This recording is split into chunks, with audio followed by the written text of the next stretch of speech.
Pablo Bierzi es escritor, periodista y guionista. Ya han pasado 37 años de la publicación de su primera y exitosa novela, Los Tramoyistas. Ha publicado varios libros de humor, testimoniales, guiones para documentales y ficciones. En 2009 obtuvo el Libro de Oro de la Cámara Uruguaya del Libro con La Sociedad de la Nieve, en el que relata el accidente ocurrido en la cordillera de los Andes en 1972. Desde su infancia, Pablo está estrechamente vinculado a los personajes de este libro. Fue compañero de colegio de Fernando Parrado y Guido Magri, este último fallecido en la cordillera de los Andes. A comienzos de este mes presentó su nuevo trabajo, Tenía que sobrevivir, el que escribió junto con el doctor Roberto Canessa. Pablo, cuando leí La Sociedad de la Nieve, ahí me desayuné que tú tendrías que haber ido en el vuelo de los Andes, ¿no? No precisamente, Jaime, porque en ese año jamás hubiera ido. Había viajado en otras ocasiones anteriores. ¿Pero te involucraba? En el 72 no, porque estaba en Humanidades, me había cambiado de facultad, no. Pero el viaje sí, está muy metido en el corazón del grupo. Totalmente, tengo amigos íntimos hasta hoy que estaban en la lista y después se bajaron de manera insólita. Y bueno, murieron un montón de amigos y otros sobrevivieron. Y cuando venís a un aeropuerto, por ejemplo, ¿pensás como hoy que estamos acá en la sala VIP? ¿Sentís, te viene el recuerdo o bueno, forma parte de aquella infancia o adolescencia de aquel grupo de los Andes? ¿O está muy presente en vos? No, en verdad no. O sea, al no ser un sobreviviente, yo lo vi siempre de costado como una gran tragedia, así como habíamos tenido una tragedia en el mismo colegio previo con unos 3 chiquilines que estaban en la clase más abajo, también muy amigos, que jugaban al rugby conmigo, que se ahogaron en la canoa y yendo a la isla de Flores. O sea, fue una época, un par de años anteriores, pero fue una situación de muchas tragedias. O sea, también era un colegio que te incentivaba mucho, no a la aventura, pero tal vez a no tomar todas las precauciones. Había algo que ver con la omnipotencia de esa edad, que capaz que estaba agudizada hasta por el rugby. Eso no lo tengo claro, Jaime. Pero por lo pronto con La Sociedad de la Nieve te involucraste como no te habías involucrado antes. Sí, totalmente, claro, porque fue un libro que quise hacer desde el principio. O sea, quería entender lo que sucedió desde que llegaron. Y como yo lo cuento en La Sociedad de la Nieve, cuando llegaron el 28 de diciembre del 72, a los 2 días o 5, 3, 4 días, Nando Parrado me propone ya ayudarlo a contar la historia, porque éramos compañeros de clase, éramos amigos, y a los dos nos gustaban los relatos. Entonces arranqué de los 23 años, a los 22 años tenía, a escribirlo, trabajamos meses y después, bueno, vino era un error hacerlo en artesanal, sin experiencia. Yo el primer libro después escribí a los 24, que fue Los Tramoyistas, que se publicó en el 79. No tenía experiencia, simplemente tenía el training de la obsesión de la escritura, como todos los que les gusta esto desde siempre, pero fue muy adecuado que saliéramos al costado y se hiciera un libro grande como el de Pierre-Paul Ridd, que acalló todas las otras novelas que estaban surgiendo, hipótesis que se habían matado entre ellos, cualquier disparate. Entonces había que acallarlo con una obra grande, y eso tienen las obras grandes desde afuera, aplastan todo los rumores. Bueno, que capaz que nosotros, si lo hubiéramos hecho tan artesanal, no acallábamos los rumores. Claro, de todos modos, hubo una cantidad de datos, de confesiones, de informaciones que eran comentarios, eran voz populi, que recién se fueron conociendo hace relativamente poco tiempo, ¿no? Sin duda, es que La Sociedad de la Nieve, Jaime, fue el que se publicó a fines de 2008. Fue la primera vez que los 16 hablan ellos en primera persona. Exacto. Nunca lo habían hecho, los 16 Exacto. Nunca. Entonces fue una tarea también de convencimiento y para ellos, para muchos de ellos fue un gran esfuerzo de romper, y después que con el tiempo, con la perspectiva, ya cambió. Después hubo muchos libros personales, claro, los cuales me parece muy saludable. ¿De qué año es La Sociedad de la Nieve? Finales del 2008. Perfecto. Y hasta el 2008, ¿cuánto se fueron abonando las teorías y los comentarios y los rumores que tiene que ver desde la antropofagia hasta las peleas internas? ¿Cómo fue todo? ¿No te parece que La Sociedad de la Nieve llegó tarde o te parece que fue en el momento justo? Creo que llegó el momento justo porque yo había intentado hacerlo antes y antes no se pudo. Y creo Por que ellos. porque algunos no querían, no les interesaba salir al público. Y creo que hubo un hecho interesante 3 años antes, que fue cuando yo presenté un libro que no tenía, un libro institucional, los 50 años del colegio, Estela Maris, Cristian Maris, que iban buena parte de ellos y yo. Y ahí en la presentación se sugirió que justo que la presentamos con Tomás Lin, que también era la clase más abajo que yo, que tiene mi edad, que participaran los sobrevivientes en el estrado, recreando un poco lo del 28 de diciembre del 72. Cierto. Y ahí me parece que fraguó la idea, o sea, estaba todo bien, la gente estaba lleno, casi todos hablaron, o sea, me parece que a partir de ahí ya estaba maduro la hipótesis insisto, si no eran los 16, yo no lo hacía la Sociedad de Nieve, o sea, o los 16 o no se hacía la obra. Son esas obras que son tan condicionadas por un hecho que no depende de ti. ¿Qué pasó con La Voz de los Muertos? La Voz de los Muertos, yo hice un artículo en que fue casi todo el suplemento que pasa cuando se cumplieron 30 años, o sea, en el 2012, claro. Perdón, 2002, hace muchísimos años, o sea, los 30 años, que se titulaba Nosotros, los otros. Ocupó casi todo el suplemento que pasa y era el relato contado desde el punto de vista de los muertos, donde yo tengo muchísimos amigos. Porque era también otra de las deudas que la psiquis, viste, te va... me la traía como una deuda pendiente, como una asignatura pendiente desde el 72. Es que nadie habló por ellos. ¿Y quién podía...? Era difícil que lo hicieran los sobrevivientes. Pero uno de afuera, amigo de ellos que los conocía, era como, les conozco las personalidades, tan bien como a ellos, desde la claro. Infancia, adolescencia, hasta los 22 años. Me pareció que era imprescindible hacerlo y lo hice recuerdo que me gustó mucho cómo quedó y sentí un alivio. Bueno, pronto, esto lo cumplí, eso se los debía a ellos y lo hice. Y ahora me quedaba la alternativa de hacerlo con los que sobrevivieron, pero con los muertos ya lo había hecho desde mi punto de vista, porque además es una recreación. Sí. No es que sea ficción, pero es una recreación, o sea, tenía que imaginar cómo lo vivieron los que se murieron. El pueblo uruguayo ha manejado el tema con mucha particularidad. Se mira a los sobrevivientes de los Andes como que están aprovechando la tragedia, un razonamiento que yo creo que a veces es muy mezquino, muy uruguayo. Y ahora, porque lo he escuchado, sí, hablando de este libro, Tenía que sobrevivir, que es el testimonio de Roberto Canessa, o a partir de charlas con Roberto Canessa que tú escribiste, otro libro más sobre los Andes. Sí. Sin embargo, el otro día hablando contigo me dijiste, no es un libro más sobre los Andes. ¿Qué es este libro? Claro, yo creo que es lo contrario, o sea, en la Sociedad de Nieves es, por primera vez, los 16 hablan en primera persona, nunca había ocurrido, porque hablaban por ellos, hablaba Pierre Paul Ried, excelente libro, pero un tercero por ellos entrevistados cuando tenían 20 años. Sí, claro. Los entrevistó a los 3 meses de venir. Entonces pasaron 36 años. En el caso de esto, después de haber hecho yo la visión coral, Roberto me propone hace 10 años hacer la visión individual en perpendicular, o sea, en profundidad. Y entonces la premisa que partíamos era: hubo 72 días, en el caso de los caminantes, los escaladores o los expedicionarios son 70, 72 son los que están en el fuselaje. Hubo 70 días del 72 que fueron muy fuertes, muy marcantes, un hito para tu vida, pero ¿qué pasó? ¿Qué hiciste con esos? ¿Qué aprendiste y qué hiciste con esos 70 días en los 40 años posteriores? Ese es el foco del libro. Y entonces, partíamos de esta premisa.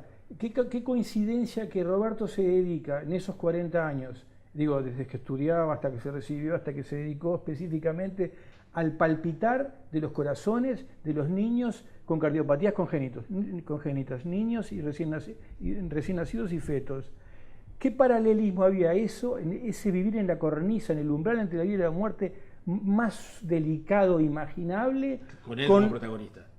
¿Con qué? Con él como protagonista. Con él como protagonista. Cuando aquellos 70 días tan marcantes, porque son marcantes porque, sí, claro, porque para cualquiera hubiera sido marcantes, con esos 70 días también él se ocupaba de el palpitar de los corazones, en la situación más extrema imaginable, todos al borde de la muerte, experimentaban la muerte en la luz, comiendo cadáveres de los amigos, a 30 grados bajo cero, caminando, atravesando la cordillera a pie, con 30 kilos de peso menos de los que tenía. O sea, en la situación más frágil imaginable en 70 días en el 72. Y la situación más frágil imaginable 40 años posteriores. ¿Qué vínculo, cómo se hilvana una cosa como con la otra? Eso es el libro. ¿Cuáles son las conexiones que hacen que esto produzca esto? Claro que si yo le pregunto a Roberto, ¿cómo te influyó? Es muy complejo para él, porque es como lo que uno ¿cuál es el sentido de mi vida? ¿Cómo influyó mi pasado? Es muy difícil verlo, para eso está la psicoterapia y nunca claro. Llegás a una conclusión. O una mirada externa como la tuya. Pero acá teníamos la ventaja de una mirada externa, infinitas conversaciones con Roberto e infinitas conversaciones con los pacientes, con ese otro mundo de Roberto. Sí. Entonces, con esos insumos se pudo construir, o al menos se pudo elaborar hipótesis de esas conexiones entre cómo 70 días de adversidad extrema catapultan a lo opuesto y te hacen dedicarte tu vida casi full time a ese umbral, a evitar que personas que están en el umbral no lo traspasen, se queden en la vida. Pablo, ¿cuánto influye que sea Roberto Canessa, sobreviviente de los Andes, ese médico que está hablándole a padres de niños que están al borde de la muerte, que además son bebés prácticamente, debe ser un momento terrible para esos padres, el hecho de que sea Roberto Canessa y no otro médico? Creo que influye mucho. También es intangible. Él ha tenido a lo largo de su carrera más de 100.000 pacientes. En estos 10 años que hemos elaborado la obra, me he aburrido de estar en lugares más insólitos y encontrarme con expacientes, con pacientes de los más diversos barrios, niveles económicos. Es realmente multitudinario y emocionante, porque casi todos tienen el común denominador de una suerte de reconocimiento, no sé cuál es si puede ser el reconocimiento por él, la tarea técnica, científica, médica y la humana, ese plus que ahí se mezcla el tema de la aureola de los Andes de una forma muy difícil de medir. Roberto siempre me dice que en la medicina influye muchísimo lo espiritual, sí, claro. Lo de los chamanes, la esperanza, la fuerza, la creencia, la religión, la fe. Sí, sí. El hecho de tener el diagnóstico de una persona que estuvo muerta, de un médico que estuvo muerto, para la madre de un paciente o el padre de un paciente que solo recibió diagnóstico de personas que solo estuvieron vivas, es una diferencia relevante. Entonces yo he estado en esa decena de pacientes, porque acá en el libro aparecen los que representan a todo el resto. Y además lo que quisieron poner el nombre y la foto, porque queríamos porque como en Estados Unidos decían, no, pero este libro parece ficción. No, muchachos, es tan real que les voy a dar el nombre y les voy a dar la foto. Claro. Porque parece que es mentira, pero sí, no es mentira. Lo dije al pasar y quiero profundizar en eso. ¿Cómo te parece que es la relación de la sociedad uruguaya con la sociedad de la nieve? Yo no lo tengo tan claro esto que tú decís, que en verdad no lo he vivido, porque yo solo los abordé a través de artículos periodísticos que en verdad siempre, nunca escuché, como yo no soy uno de ellos, a mí nunca me vinieron a recriminar, no escucho mucho esa de la recriminación, de que aprovechan, porque me parece tan absurdo. Es como decir que yo aprovecho mi pasado, o sea, y máxime cuando para ellos para muchos de ellos fue una gloria, pero en rigor fue una tragedia para 29. Al contrario, me parece que viven dignamente, que viven en representación de los otros, hicieron la fundación, más bien me parecen gente muy generosa. Ellos sí, el problema son nosotros. El problema somos nosotros, sí. Porque de hecho tú comparás la actitud, la atención que tienen los sobrevivientes de los Andes en el resto del mundo, comparado con Uruguay. Es insólito la diferencia, es insólito. El resto del mundo son como glorias globales. El otro día hablando con Carlitos Páez, 6.000 personas en una charla de Carlitos Páez, por decirte uno y así, con todos. Digo, de hecho acá tenemos ediciones del libro norteamericana, ¿no? Esta es la Sí, norteamericana, sí, exacto, del libro de Roberto. Del libro de Roberto contigo, Sí. y en Estados Unidos también salió una versión Sí. en español. Y en Gran Bretaña otra editorial, una tremenda, y una repercusión en la BBC, en Lorraine Show, en Washington Post, National Geographic, ahora sale en Men's Health, o sea, Bueno, sale en todos lados. Hay una atención por parte del mundo y un interés por parte del mundo tantos años después, que honestamente yo no lo veo acá en Uruguay. Sí, y te agrego otra cosa, Jaime, que además en el mundo les parece, en este caso particular ahora, de este libro, que salió en marzo, o sea, es todo muy nuevo, al mundo le parece totalmente natural y razonable y causa-consecuencia que un sobreviviente como Roberto, que era el médico de 19 años, de segundo año de facultad, se dedique a cardiopatías congénitas de niños y de fetos. Les parece razonable, y por eso lo invitan en los congresos de cardiología para presentar el libro, y lo invitaban para presentar este libro en la Universidad de Harvard, en la Universidad de Wharton y en MIT, para presentar el libro. O sea, les parece natural, no es que sea un bicho de 7 cabezas, es razonable que aquel sobreviviente, que esta historia uruguaya, porque tiene muchas peculiaridades, sí, uruguayas, claro, ¿viste? Esa cosa humanista, Uruguay es el creador de la socialdemocracia, o sea, muy igualitaria. Hay la sociedad de la nieve. La sociedad de la nieve. Es el concepto que tú manejaste. Absoluto, es esa idea. Es esa idea. Y un concepto que Roberto lo dice, lo ha dicho siempre, además, que su objetivo en la vida es que todos los niños de cualquier escala social del mundo, porque claro, también puede pensar a escala global, a nivel global, tengan el mismo nivel de diagnóstico. Entonces, por eso él, gracias a los Andes, también ha logrado crear una red de los mejores médicos donde están en sintonía con él. Entonces tú puedes tener un niño en el Pediatra Rosell con una cardiopatía X y él hace un ateneo en el Congreso de Cardiología en Chicago, donde están los mejores cardiólogos del mundo atendiendo a ese niño. Eso es usar los Andes de la mejor manera posible, usar los Andes. Usar esos 70 días. Sí, aprovechar la tragedia para catapultarte hacia otro lado. Resiliencia, exactamente. Lo que hoy conocemos como resiliencia. Exactamente. En aquel momento no se usaba la palabra. Hay un montón de conceptos, como el concepto del trasplante de órganos, que no se usaba. Empezaron los primeros de Barnard cuando ellos estaban en los Andes, o sea, se generalizó después también. Entonces, y por eso la historia es uruguaya, es global y está hecha para causas buenas. Entonces, a mí, para mover la aguja en un buen sentido. Entonces, yo no le veo ninguna contraindicación. Estás muy involucrado en el tema. Totalmente, ¿no? Eso sí, totalmente es verdad. Sí. Justamente porque estás muy involucrado en el tema. Yo sé que ya te hice esta pregunta alguna vez en la radio, pero me parece que justifica hoy que hay un nuevo libro que toma la tragedia para contarla desde otra perspectiva.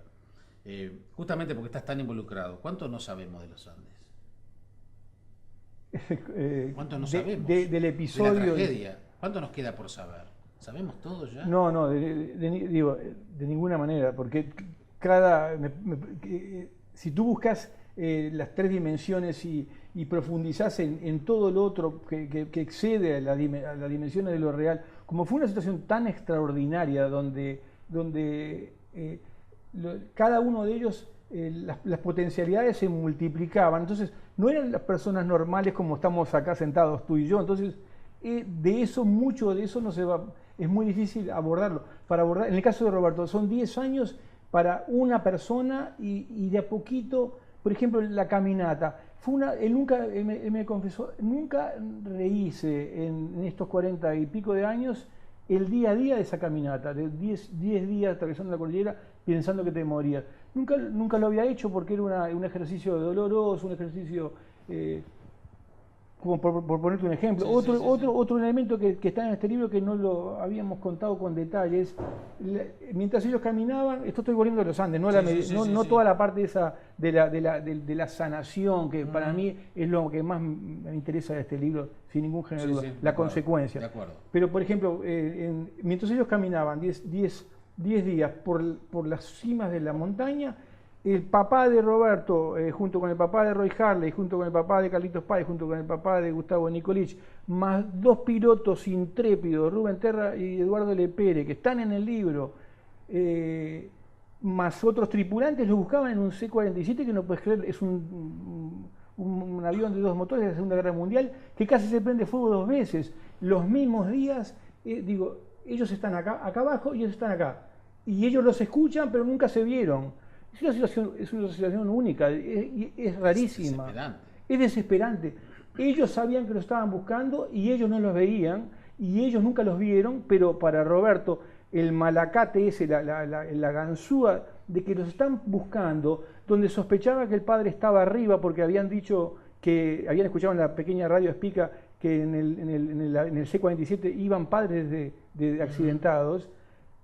Pensaba, pero papá está acá arriba, y eso era también un aliciente para seguir caminando cuando no tenía más fuerzas.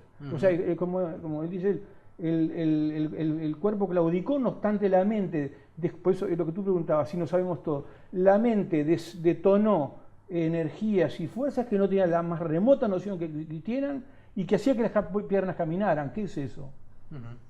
¿Es un milagro? ¿Hay algo de milagro? ¿Vos que sos un tipo tan terrenal? Yo no, ahí hablo como Nando, digo, estoy hablando de afuera, siempre todo de afuera. Sí, yo no soy de, pero sos el tipo que más cerca está de ellos. Estoy bastante cerca. Por eso. No, desde mi punto de vista, no tiene, para mí no tiene nada de milagroso. Es todo cabeza. Es la sociedad de la nieve. Es la hazaña humana, es hacer un equipo sinérgico donde se desarrollan todas las potencialidades a un grado. Cada uno es la hipérbole de sí mismo. Roy Harley es el mejor ingeniero del mundo y está en primer año de facultad. Roberto y Gustavo Servino, que están en segundo y primero de medicina, son los mejores médicos. Los primos Strauss, que son 2 años más, son cerebros organizadores inconmensurables. Nando Parrado, con el aliciente de escapar, es como dice él, una máquina de supervivencia imposible de detener. Entonces no son personas normales, son la hipérbole de sí mismos. Entonces yo no sé qué es lo que tiene de milagroso. Lo que tiene es un gran esfuerzo, hay un impresionante esfuerzo humano, y donde uno aprende que las potencialidades que tenemos son tan inconmensurables como hace Roberto con sus niños. Por eso claro, es el pero hay que libro. estar en situaciones extremas, hay que estar en la cordillera o hay que estar al borde de la muerte dentro de un quirófano con un bebé. Perfecto, exactamente. Para que salte eso. Pero por eso a Roberto le salta con tanta facilidad con los niños. Y entonces tú me preguntabas hoy, ¿cómo lo ven las madres? Y las madres no ven a Jaime Clara o a Pablo así. Ven una cosa extra, porque eso más yo quiero que las madres le pregunten, he estado tantas horas con ellas, ¿qué es lo que ven? Y se me ponen a llorar, o sea, no es puramente racional lo que ven, porque lo que ven me lo expresan con llanto. Está claro. Entonces, es la hipérbole de sí mismo, entonces, y para ellos también es tiene un significado superlativo para las madres, y para notoriamente tiene que ser también para los niños. ¿Te sentiste cómodo? Sí, espectacular. Contigo es muy difícil sentirse incómodo, pero... No, pero además la gente de Aeropuertos VIP Club nos ha recibido, ha abierto las puertas para que el observador TV esté acá, y entonces va a tener una atención contigo y te va a ofrecer los servicios de la sala VIP de esta Aeropuertos VIP Club para que lo puedas aprovechar en tus próximos viajes. Espectacular. ¿Ah? Buenísimo. Así que bueno, gracias por haber venido. Ha sido un gusto recibirte. Un gustazo para mí. Nos vemos pronto.